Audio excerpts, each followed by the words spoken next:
现在不上班，每个月欠债房贷的钱被房贷压的，现在已经无法喘气了。但是现在没办法，如果房子卖掉的话，我小孩子也没法上学，我也没地方住了。不知道，因为没赶上好时候，生小孩的时候赶上人家开放二胎，那时候必须要求有房子有户口才能在本地去上学，所以买了房子。现在这个情况，失业高的不得了，现在很多人都失业，我也是失业一员。我跑外卖的话，一天挣不了多少钱，可能我能力不济吧，真的挣不了多少钱。如果房价继续暴跌，后果真的太可怕了啊！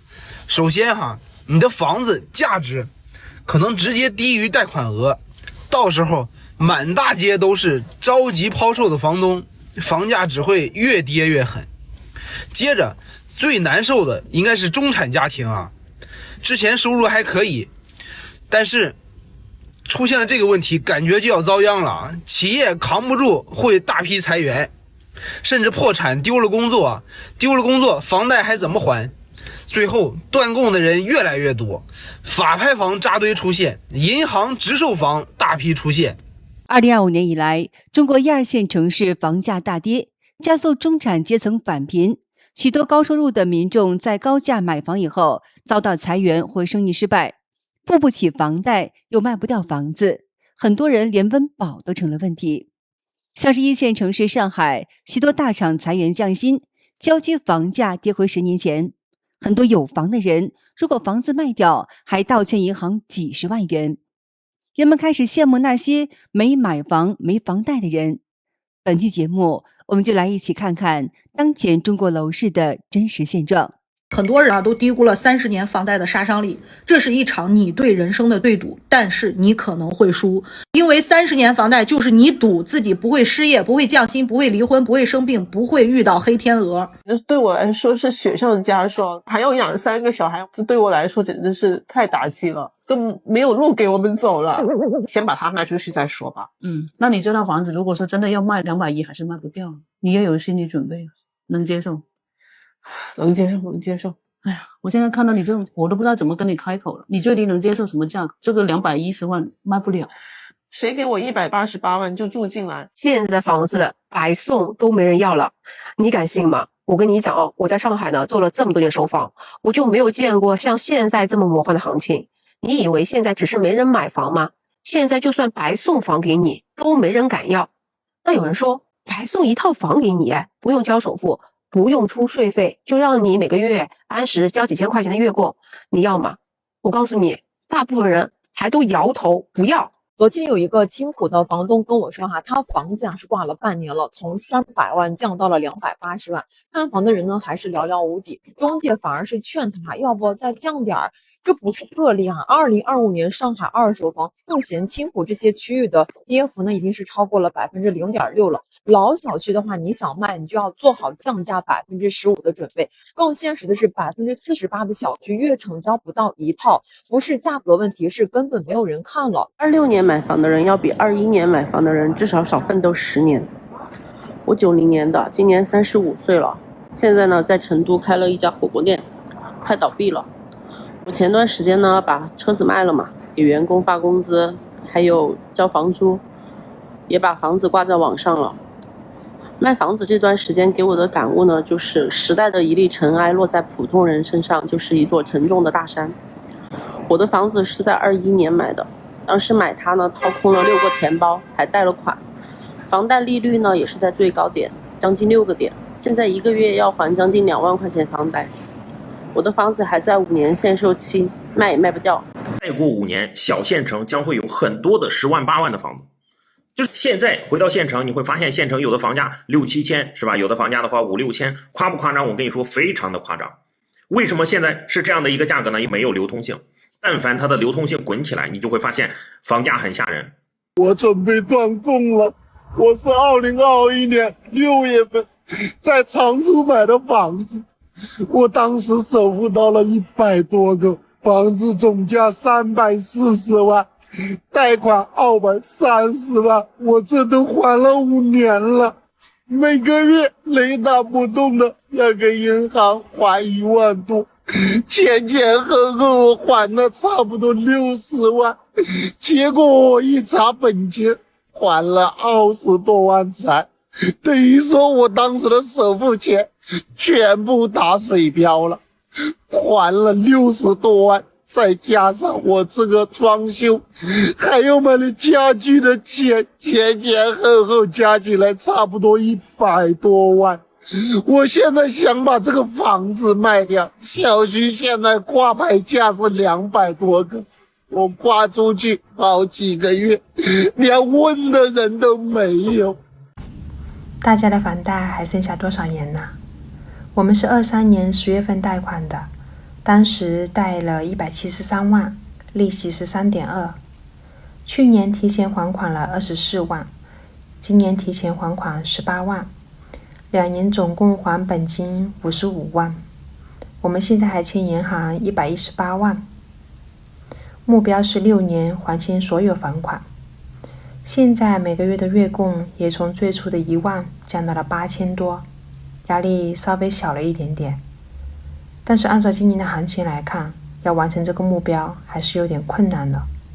近日，网上一名女孩讲述她所目睹的一位网约车司机的绝望，让人鼻子发酸。女孩说，几天前在网约车上，司机大哥半路上接了个电话，之后就崩溃了，一脚刹车停在路边，开始嗷嗷大哭，一边哭一边用手用力地拍打方向盘，完蛋了，这辈子都完了。还用头撞车门，疯狂的样子着实吓人。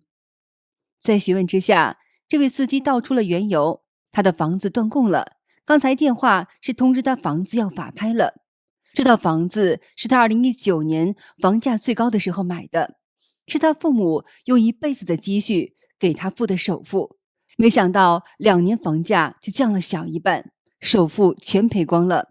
现在面临法拍，不光房子没了，还倒欠银行一大笔钱。这位司机之前1个月挣6000多块钱，本来并不想买房，但是不买房子就结不了婚，还是咬着牙坚持买了。依靠家里补贴，勉强能还上1个月5000多元的房贷。可是半年前他被公司裁员了，30多岁的人找不到工作，只能出来开网约车。为了凑够房贷，他网约车和外卖同时跑。网约车强制休息了，就去送外卖；外卖强制休息了，就去跑网约车。他拿命在拼，就为了保住那套他基本没时间住的房子。接这趟活时，他已经超过1天没睡觉了。司机大哥伤心地说：“我就想好好的活着，我就想有个家，怎么这么难呢？”你房贷还有多少年？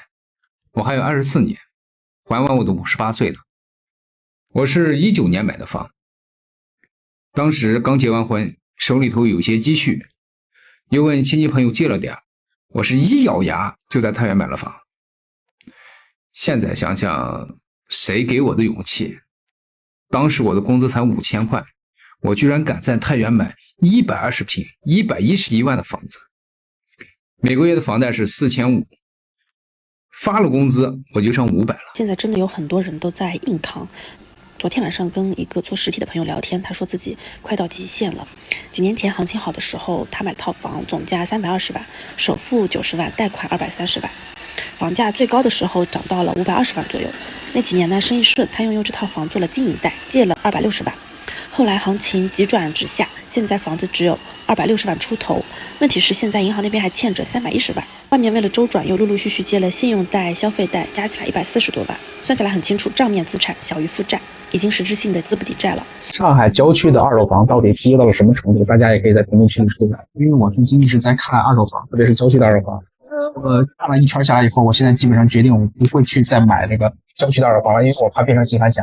因为这个价格跌的实在是太恐怖。今天让大家看个笑话，我的房子出租200块钱1个月，可笑的是，我家里面也买了套房，是用来娶媳妇儿的，结果媳妇儿没娶到，还欠起几十万的房贷，每个月还3000多块钱，没办法呀，只能出来打工还贷，卖出去差不多要还个20-30万，还不算你银行给的算的，还不算银行的利息。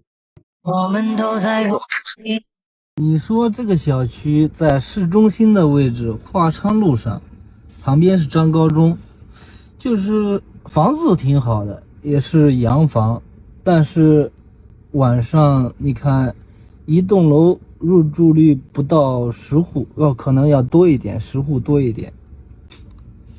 好多人新买下来就是改善的，但是为什么不装修呢？家人们谁懂啊？当时不在杭州，所以跟中介直接视频看房。我看这个打视频的时候，看这个房子整体还是可以的，价格也便宜，对吧？然后就直接线上签合同了。哎，没想到家人们，我去了，家人们，这直接天塌了。现在后悔也来不及了呀。看看我身后的这个小区，交房好几年时间了，入住率不到20%，你们自己数一数，空置率80%以上。这个数据啊，它是什么概念呢？就光这一个小区，它有700-800户没有入住，有些业主他还迷瞪呢，卖房子咨询他没有几句，他就说自己卖的太便宜了，不想卖了。2025年12月28号，一个男子举报自己无证驾驶，进去待2天的词条登上百度热搜。该事件发生在11月17号晚上9点多钟，警方接到一男子报警电话，举报自己无证驾驶。警方到达现场以后，询问该男子为什么要举报自己。他的回答出人意料，外边太累了，想进去待2天，生活压力太大。男子已经24岁，他说：“我自己打的电话，我寻思自首去，找一圈没找着。”这起事件引发不少大陆网友的共鸣，纷纷哀叹现在中国年轻人压力太大了，都把人逼成什么样了。外面配力进去这样子啊？我自己打的电话啊？为啥啊？为啥？外面配力进去这样子，是不是压力太大？自己打电话的感觉。你多大？24。工作没证。那他自个儿打去我的。我找一份手着，我寻思自首去找一份手着。3年，32岁，失业，在济南做了8年的电商运营，终于被淘汰了。看完我，你应该就不会那么焦虑了。回顾我这一路走来，就8个大字：勤勤恳恳，坚持不懈。从17年的客服到推广，再到全店运营，没日没夜的加班学习，这条路走了5年。后面创业3年，我也赚到了人生的第1桶金。后来电商这个行业越来越卷，我从年入50个 W 到月入不到3000，再到现在失业在家。当我再次面对生活的压力和行业激烈的竞争，作为32岁的我，年龄也在告诉我，曾经的舒适圈回不去了。我们已经在收拾东西了，不是我干不下去，不是我辞职，是公司撑不下去了。公司刚刚通知我们明天都不用来了。过年啊，真的高低让我们再撑1个月，赚点钱过年，是不是？真是太不容易了。可能过完年的话，我又要开始疯狂的找工作了。天哪，今天一觉醒来天塌了。百度还有几个大的企业裁员，几万人的裁，好像佳能的整个厂子都关停了。这么多人，未来何去何从啊？大家太难了。有没有人关注一下建筑行业呀？建筑行业真的好惨呀！2025年最惨的行业没有之一就是建筑业。我身边比比皆是裁员降薪、面临失业的人群。就算没有失业，也是被拖欠工资，好点的拖欠3个月，更有甚者拖欠半年、多半年，真的毫不夸张。不要认为我是在夸张。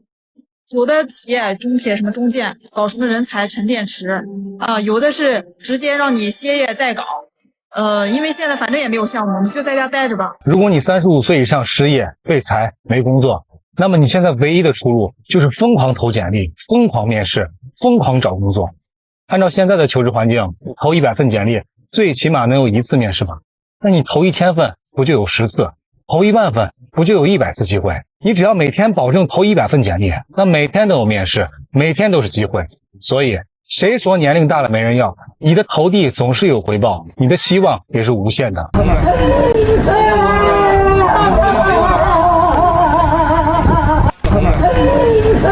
好的，今天就和大家聊到这儿了。请您记得点赞、订阅、留言，并且分享给您的朋友们。